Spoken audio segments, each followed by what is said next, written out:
Hello guys, तो guys आज की क्लास में हम बात करने वाले हैं मैटर इन आवर सराउंडिंग यानी कि क्लास 9 का केमिस्ट्री का चैप्टर नंबर 1। ठीक है, तो बेटा केमिस्ट्री की ये आपकी पहली क्लास होने वाली है जिसके अंदर मैं आपको पढ़ाने वाला हूँ। बेटा आपके लिए मैं हो सकता हूँ नया हूँ कि आपने किसी भी तरीके से वीडियो में विजिट किया होगा, चाहे यूट्यूब सर्च से, चाहे ब्राउज फीचर से, किसी भी तरह से, लेकिन मैं आपको गारंटी देता हूँ कि बेटा ये जो चैप्टर है अगर आप मुझसे पढ़ रहे हैं तो बहुत क्लियरली, बहुत ही सॉफ्ट तरीके से मैं आपका ये चैप्टर बहुत ही अच्छे तरीके से कंप्लीट करा दूंगा और वो भी बहुत ही कम टाइम में। ठीक है, तो चलिए बेटा सबसे पहले हमारे चैप्टर का नाम है मैटर इन आवर सराउंडिंग। ठीक है, चैप्टर का नाम आपको टाइटल में दिख ही रहा है, तो चलिए बात करते हैं। तो सबसे पहले हमें पढ़ना है बेटा, क्या पढ़ना है? मैटर करना है हमें। किसके बारे में स्टडी करनी है? मैटर। बेटा ये जो कंटेंट है ये मैंने आपके सामने लिखित रूप में कह सकता हूं या फिर मैंने हैंड रिटन फॉर्म में आपके सामने लिख दिए हैं, रिटन फॉर्म में लिख दिए हैं, इस क्योंकि मैं टाइम बचाना चाहता हूँ, कम टाइम में सिलेबस को ज्यादा करना चाहूँ, तो इसलिए मैंने सारे सब कुछ पहले से लिख दिए। मैं आपको समझाऊंगा, आप नोट करते जाना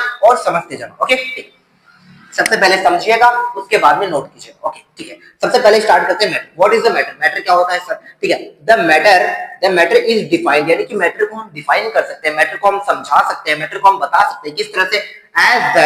एज द ऑब्जेक्ट से विच हैव मास, यानी कि मैटर को हम इस तरह से बता सकते हैं कि कोई भी ऐसा ऑब्जेक्ट जिसके पास मास हो। सर मास मतलब वेट से आप समझ सकते हैं, मास मतलब कुछ भी उसका वेट। अभी मास को आप सर मास कहाँ गया? मास बेटा मास से आप थोड़ा सा रिकॉल कर लीजिए। आपको अगर मास में थोड़ा सा समझ नहीं आ रहा, कुछ बच्चों को मास समझ नहीं आता, तो आप उसे वेट मान सकते हैं। हालांकि मैं बता दूं वेट और मास दोनों इक्वल नहीं होते हैं, लेकिन आप फिलहाल इसे वेट मान लीजिए। तो मैं कहना चाहता हूं कि मैटर किस तरह से डिफाइन होता है? मैटर इस तरह से डिफाइन होता है कि कोई भी ऑब्जेक्ट है जिसका कुछ ना कुछ मास हो एंड ऑक्यूपाई, या फिर वेट हो and occupy a certain space, और वो क्या करता हो? एक सर्टेन स्पेस ऑक्यूपाई करता हो। ऑक्यूपाई मतलब स्पेस घेरता हो।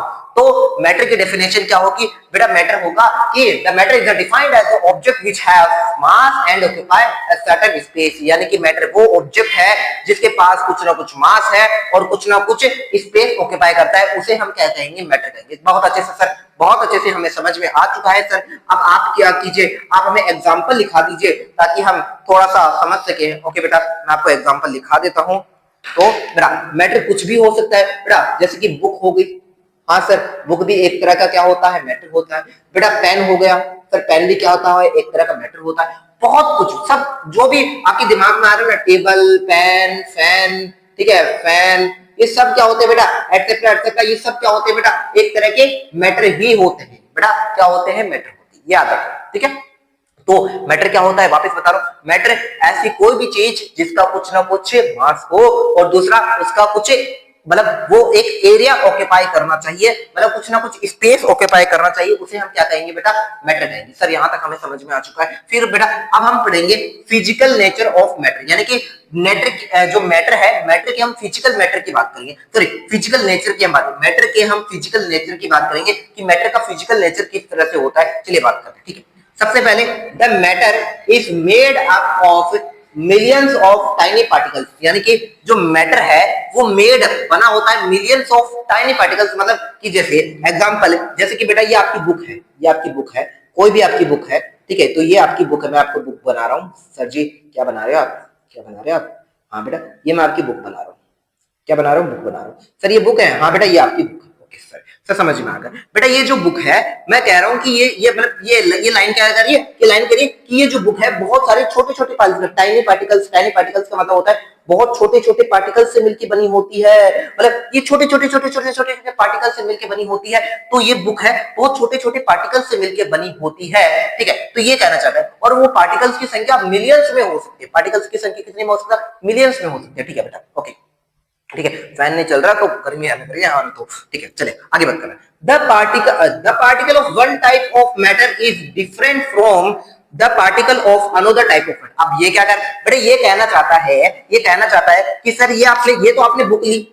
हाँ सर, अगर बुक छोटे छोटे पार्टिकल से मिलकर बनी है तो वैसे ही बेटा मान लीजिए कि मैं आपके सामने एक पेन ले रहा हूँ। सर पेन कैसा बना रहे हैं? सर अच्छा सा बना दो ना, क्या कर रहे हैं सर? तो सर क्या कर रहे हो सर? हाँ ठीक है, तो ये छोटा सा पेन मैं बना रहा हूँ, तो ये जो पेन है, ये जो भी है, ये पेन है, मान लीजिए कि ये पेन है बेटा, मेरी थोड़ी सी ड्राइंग अच्छी नहीं है तो ये पेन है बेटा, ये भी पेन भी छोटे छोटे टाइनी पार्टिकल से मिलकर बना होता है। बिल्कुल सर, बिल्कुल सर, अगर आप कह रहे हो तो बना ही होगा ना। हाँ तो बेटा बुक टाइनी पार्टिकल से मिलकर बनी होती है। बिल्कुल सर, बिल्कुल बनी होती है, टाइनी पार्टिकल से मिलकर बनी होती है। वैसे ये पेन भी बेटा टाइनी पार्टिकल से मिलकर बना होता है। बिल्कुल सर बना होता है। तो ये कहना चाहता है कि जो बुक के पार्टिकल्स हैं और जो पेन के पार्टिकल्स हैं, ये दोनों आपस में कभी सेम नहीं होंगे। ये कह रहा है particles of one type of matter, यानी कि एक मैटर के जो पार्टिकल्स हैं इज डिफरेंट, वो डिफरेंट होंगे from the another type of matter, another type of matter से क्या होंगे, डिफरेंट होंगे। ये कहना चाहती है ये लाइन। तो आशा करता हूं आपको फिजिकल नेचर ऑफ मैटर की ये दो लाइन आपको बहुत अच्छे से क्लियर होंगी। अब मैं चलता हूं, तो अब स्टार्ट करते हैं नोट पॉइंट की ओर। देखो, smell is a abstract concept and not, अच्छा यहां से ठीक है, ओके। अभी ये एक नोट पॉइंट है जो आपको पढ़ना है और काफी इंटरेस्टिंग नोट पॉइंट है जो थोड़ा सा आपको क्लियरिटी देगा कि आखिर में मैटर होता क्या है। ओके, तो कह रहा है smell is a abstract concept and not matter, यानी कि कह रहा है कि स्मेल है, कोई भी आप कुछ भी मान लो कि अगर स्मेल, स्मेल को आप सब जानते हैं, smell is a abstract concept, एक एब्स्ट्रैक्ट कॉन्सेप्ट है।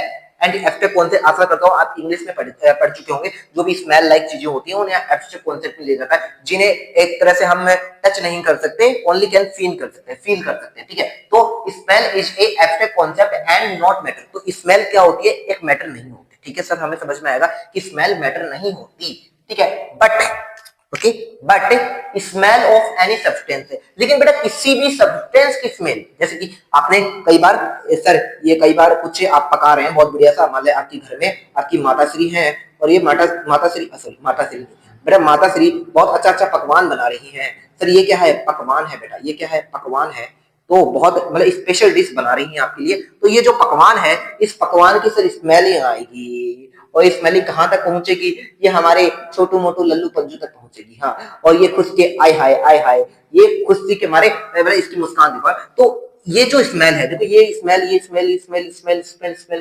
हाँ तो बेटा ये जो स्मेल है ये एक तरह का मैटर है, यानी कि क्योंकि ये कोई पकवान है, इस पकवान की स्मेल क्या है, एक तरह का मैटर है, ये कहना चाहता है। अगर जनरली स्मेल की बात करें तो वो मैटर नहीं है, वापस कह रहा हूं, जनरली आप स्मेल की बात करोगे वो मैटर नहीं है, लेकिन अगर आप किसी भी सब्सटेंस की स्मेल की बात करोगे तो वो मैटर है, ठीक है, ठीक है।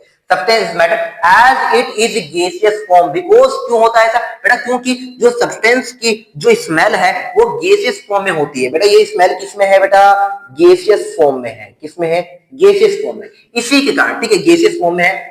Form a substance which has mass and occupy, तो इस गैस का कुछ ना कुछ मास होगा और ये एरिया भी ऑक्यूपाई करेगी, या फिर कह सकता हूं कुछ स्पेस ऑक्यूपाई करेगी। इसके कारण ये किसके अंदर कंसीडर किया जाएगा, ये एक मैटर के अंदर, सॉरी मैटर के अंदर कंसीडर किया जाएगा।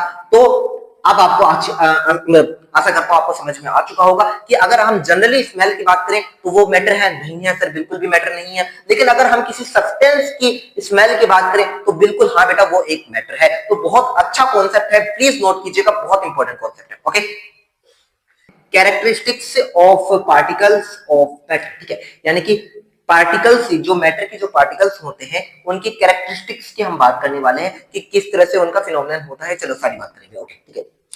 सबसे पहले the particles of matter have space between them. अच्छा ये क्या कह रहा है सर, ये कह रहा है बेटा जो भी, अब देखो, अब सबसे पहले मैं आपको थोड़ा सा मैटर के ऊपर एक्सप्लेन कर देता हूँ, ठीक है, आशा करता हूँ आपको दिख रहा है, थोड़ा सा मैं चेक कर लेता हूँ बेटा, ठीक है, ठीक है, दिख रहा है आपको सर।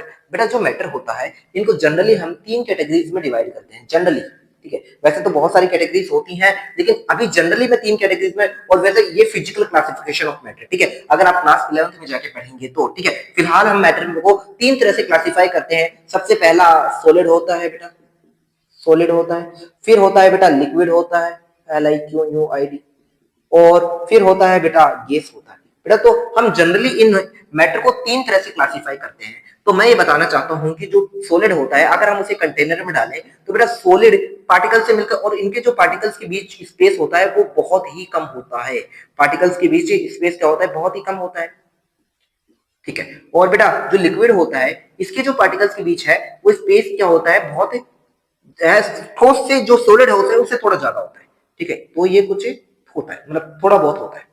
और वहीं अगर मैं गैस की बात करूं तो बेटा गैस में बिल्कुल बिल्कुल मतलब बहुत बहुत दूर दूर, गैस में तो मतलब गैस में लिक्विड की तुलना में भी बहुत ज्यादा स्पेस होता है। ठीक है, तो सबसे पहले हमें स्पेस के बारे में ये समझ में आया कि सर स्पेस की अगर आप बात कर रहे हो तो बेटा सॉलिड में सबसे कम होगा, फिर अगर लिक्विड की बात करेंगे तो लिक्विड में थोड़ा ज्यादा होगा और गैस में तो सबसे ज्यादा होगा। तो ये आपको बात पता होनी चाहिए। ओके, तो यहां तक समझ में आ रहा है कि सर मैटर तीन तरह के हमने क्लासिफाई किए, solid, liquid, gas.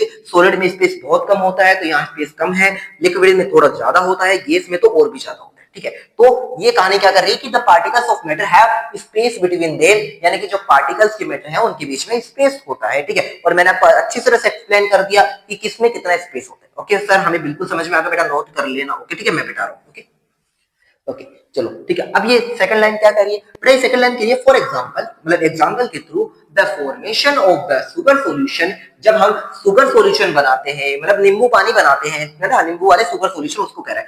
When we make sugar solution the particles of one type of matter get into the space between particles of the other. अच्छा, ये क्या कह रहा था सर, बहुत लंबी चौड़ी बात कह दी इसने। बेटा ये कह रहा है कि जैसे कि हम एक कंटेनर लेते हैं, है ना, हम एक कंटेनर लेंगे बेटा, हमने एक कंटेनर लिया और इसके अंदर मैंने क्या डाल दिया बेटा, इसके अंदर मैंने वाटर डाल दिया। बहुत अच्छे से समझना बेटा, इसके अंदर वाटर डाल दिया। अब बेटा वाटर एक तरह का लिक्विड होता है तो इसके बीच में कुछ ना कुछ स्पेस होगा। हाँ बिल्कुल सर, आपने अभी भी समझाया था कि वाटर एक तरह का लिक्विड होता है और इसके बीच में कुछ ना कुछ स्पेस होगा। सर बिल्कुल हमें ये बात समझ में आ रही है कि इसके बीच में कुछ ना कुछ स्पेस होगा। सर मान लीजिए स्पेस थोड़ा सा कम है, मैंने थोड़ा सा, ठीक है। अब बेटा इसके अंदर आप क्या डालोगे, शुगर डालोगे। क्या डालोगे बेटा, SUGAR, शुगर डालोगे। शुगर मतलब चीनी डालोगे, है ना, गाँव देहात में खंड बोलते हैं। ठीक है, तो ये शुगर आप इसमें डालोगे। डालने के बाद ये कह रहा है कि डालने के बाद जो स्पेस, देखो यहाँ पे स्पेस बचा हुआ है तो शुगर के जो पार्टिकल्स होंगे वहां पर अटैच होंगे। ये जो ब्लैक कलर के पार्टिकल्स किसके हैं बेटा, ये शुगर के पार्टिकल्स, ये शुगर के पार्टिकल्स। ठीक है, तो ये शुगर के जो पार्टिकल्स हैं, ये जो पार्टिकल्स हैं, ये जो स्पेस खाली है वहां पर आकर क्या कर लेंगे, अपना अड्डा जमा लेंगे। जहां पे स्पेस खाली है वहां पर क्या करेंगे, अपना अड्डा जमा लेंगे।